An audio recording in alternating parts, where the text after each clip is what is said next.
महाभारत का युद्ध प्रारंभ होने वाला था। दोनों पक्ष अपनी अपनी सेना बढ़ाने में लगे हुए थे।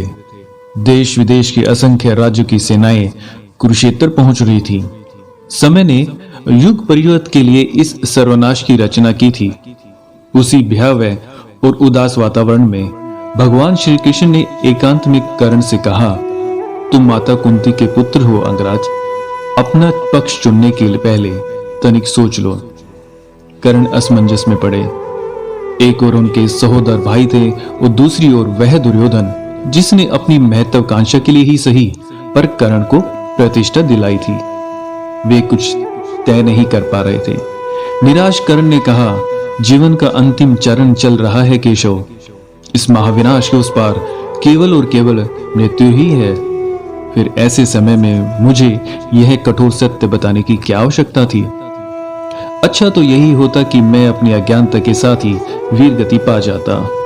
जानते हो कर्ण, श्री कृष्ण ने जवाब दिया, इस आर्यवर्त के इस महासमर में मेरी भूमिका बस यही होगी कि मैं सबको उसके हिस्से का सत्य बता दूंगा, ताकि युद्ध के उपरांत समय के न्यायालय में कोई यह न कह सके कि हम अज्ञानता के कारण गलत पक्ष में चले गए थे।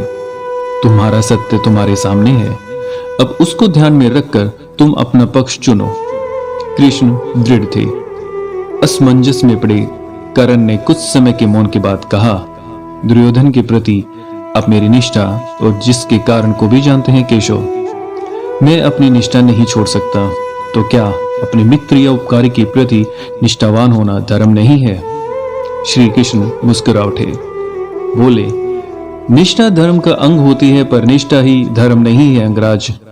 कोई भी निर्णय परिस्थितियों के आधार पर लेना चाहिए, अपनी प्रतिज्ञा या निष्ठा के आधार पर नहीं। जिस क्षण कोई व्यक्ति किसी अन्य के प्रति सदैव निष्ठावान रहने का निर्णय लेता है या कोई प्रतिज्ञा करता है, तब उसे पता नहीं होता कि अगले क्षण की परिस्थिति कैसी होगी।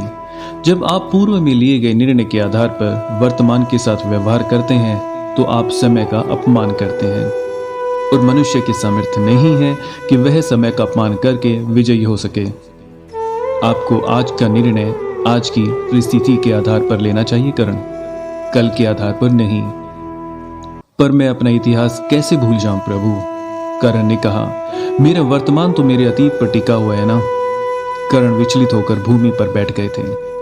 श्री कृष्ण ने उत्तर दिया, व्यक्ति में अपने इतिहास के प्रति मोह नहीं होना चाहिए कर्ण। इतिहास केवल और केवल इसीलिए होता है कि मनुष्य पूर्व में हुई गलतियों से सीख ले सके, इसके अतिरिक्त और कुछ नहीं। अब तुम अकेले निर्णय लो, हम चले। कृष्ण चले गए।